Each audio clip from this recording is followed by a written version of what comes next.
ইচ্ছা বা অনিচ্ছায় অতিরিক্ত খরচ করার জন্য ঋণে ডুবে যাওয়াটা যদি আপনার জন্য স্বাভাবিক ব্যাপার হয়ে ওঠে, তাহলে খরচের অভ্যাসে পরিবর্তন আনাটা আপনার জন্য খুবই জরুরি। তবে এই চেষ্টাটি করতে হবে খুব ধীরে, ছোট ছোট পদক্ষেপের মাধ্যমে। তার জন্য আপনার খরচের সেক্টরকে অপরিহার্য এবং অপরিহার্য নয় এমন দুই অংশে ভাগ করুন। তারপর আপনার অপরিহার্য খরচগুলোর কথা ভাবুন, যা ছাড়া আপনার টিকে থাকা মুশকিল।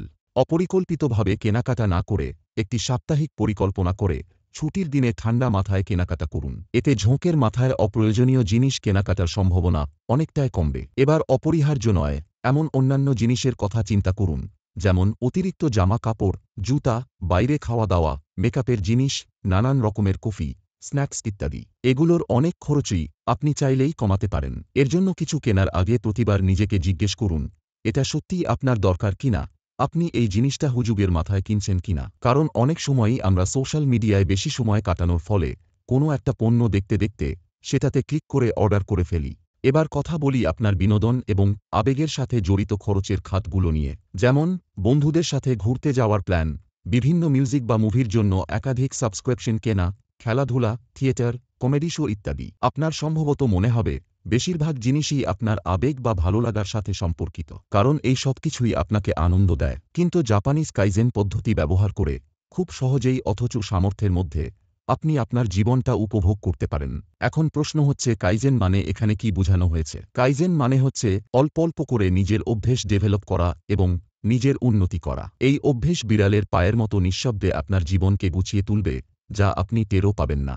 ক্যান্সার যেমন শরীরের কোষকে নষ্ট করে, তেমনিভাবে টাকার অভাব মানুষের স্বপ্ন, আত্মসম্মান আর সম্পর্ককে ধ্বংস করে। এটি মানুষকে মানসিক, সামাজিক এবং শারীরিক দিক থেকে অসহায় করে তোলে। সাধারণ মানুষদের মতো ইতিহাসের অনেক বিখ্যাত ব্যক্তির জীবনও অভাবের কালো থাবায় জর্জরিত হয়েছে। তাদের কেউ প্রথম জীবনে, কেউ বা শেষ জীবনে টাকার অভাবে স্বপ্ন, সম্মান, এমনকি জীবনের গুরুত্বপূর্ণ সময়গুলো হারিয়েছেন। বিশ্ববিখ্যাত বিজ্ঞানী এবং ইলেকট্রিক্যাল ইঞ্জিনিয়ার নিকোলা টেসলা।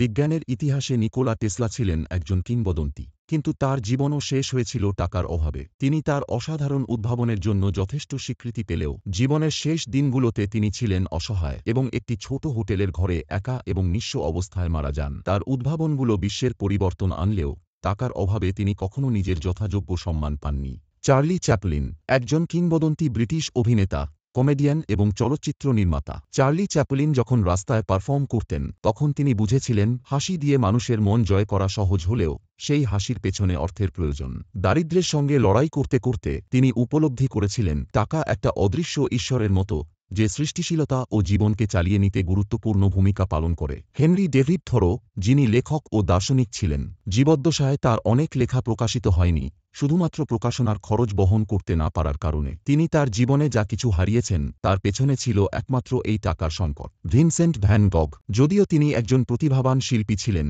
তবুও তার ছবি বিক্রি না হওয়ার ফলে তার জীবনের অধিকাংশ সময় তিনি অনাহারে কাটিয়েছিলেন।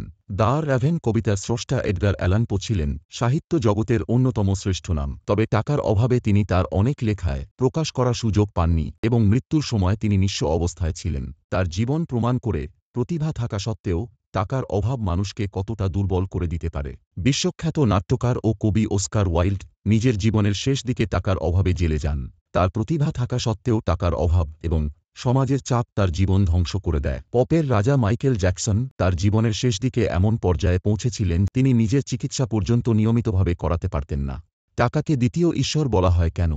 মানুষের প্রাথমিক চাহিদা যেমন খাবার, বাসস্থান, স্বাস্থ্য, শিক্ষা, এসবের জন্য টাকা প্রয়োজন। এই চাহিদাগুলো পূরণ না হলে মানুষ তার জীবনে শান্তি এবং নিরাপত্তা অনুভব করতে পারে না। তাই টাকা সেই ক্ষমতা রাখে যা মানুষের বেঁচে থাকার জন্য প্রয়োজনীয় উপাদানগুলি সরবরাহ করতে পারে। টাকা মানুষের স্বাধীনতা ও ক্ষমতার সাথে যুক্ত। আপনি যদি যথেষ্ট টাকা উপার্জন করেন, তাহলে আপনি আপনার জীবনকে নিজের মতো পরিচালনা করতে পারেন। যেখানেই থাকুন বা যে কোনো পরিবেশে থাকুন, আপনি স্বাধীনভাবে সিদ্ধান্ত নিতে সক্ষম হবেন। অর্থ না থাকলে মানুষ অনেক ক্ষেত্রেই স্বাধীনভাবে সিদ্ধান্ত নিতে পারেন না এবং এটি তাদের জীবনের প্রতি নিয়ন্ত্রণ হারানোর মতো হয়ে দাঁড়ায়। সামাজিক মর্যাদা এবং সম্মান প্রাপ্তি অধিকাংশ সময় অর্থের সাথে যুক্ত থাকে। সমাজে উচ্চমানের জীবনযাপন বা সম্মানজনক অবস্থান অর্জন করতে হলে টাকা প্রয়োজন হয়। এর ফলে টাকা শুধু শারীরিক প্রয়োজন মেটানোর কাজেই নয়, বরং একজন ব্যক্তির সামাজিক অবস্থান নির্ধারণে গুরুত্বপূর্ণ ভূমিকা রাখে। টাকা না থাকলে একজন ব্যক্তি সঠিক চিকিৎসা পেতে পারেন না। পৃথিবীতে অনেক রোগী এবং অসুস্থ মানুষ আছেন যারা শুধুমাত্র অর্থের অভাবে সঠিক চিকিৎসা থেকে বঞ্চিত হন। চিকিৎসা, স্বাস্থ্যসেবা এবং যেকোনো ধরনের জরুরি সেবা পেতে টাকা এক অপরিহার্য উপাদান হয়ে দাঁড়িয়েছে। টাকা মানুষের স্বপ্ন এবং আকাঙ্ক্ষা পূরণে সহায়ক। আপনি যদি কিছু করতে চান, যেমন ভালো শিক্ষা লাভ করা, একটি ব্যবসা শুরু করা বা নিজের শখ পূরণ করা, তাহলে টাকা আপনাকে সেই সব কিছুর জন্য সুযোগ দেয়। টাকা মানুষের স্বপ্ন বাস্তবায়িত করার একটি মাধ্যম, তাই এটি প্রায় দ্বিতীয় ঈশ্বরের মতো। অর্থনৈতিক সমস্যা অনেক সময় মানুষের পারিবারিক এবং সম্পর্কের মাঝে চাপ সৃষ্টি করে। কিছু মানুষ বিশ্বাস করেন যে টাকা থাকলে তারা তাদের পরিবারের জন্য ভালো জীবন তৈরি করতে পারবে এবং সম্পর্কগুলো আরও শক্তিশালী হবে। তাই টাকা কখনো কখনো আবেগিক সম্পর্কেরও একটি গুরুত্বপূর্ণ উপাদান হয়ে দাঁড়ায়। টাকা শুধু একজনের ব্যক্তিগত জীবনই পরিবর্তন করে না, বরং এটি সামাজিক সম্পর্ককেও প্রভাবিত করতে পারে। সাধারণত আর্থিকভাবে সফল ব্যক্তিরা সমাজে বেশ ভালোভাবে পরিচিত হন এবং তাদের সম্পর্কগুলি শক্তিশালী হয়। একটি ভালো আর্থিক পরিস্থিতি মানুষকে নতুন সুযোগ ও সম্পর্কের দরজা খুলে দেয়, যা তার জীবনে উন্নতি আনতে সহায়তা করে। কখনো কখনো সামাজিক সম্পর্ক এবং বন্ধুদের সঙ্গে নেটওয়ার্ক গড়তে টাকা গুরুত্বপূর্ণ ভূমিকা পালন করে। ভিডিওটি ভালো লাগলে এবং এই রকম ভিডিও আরও পেতে চ্যানেলটি সাবস্ক্রাইব করুন। নতুন কোনো বিষয়ের ভিডিও আইডিয়া থাকলে অবশ্যই আমাদের সাথে শেয়ার করবেন। ধন্যবাদ।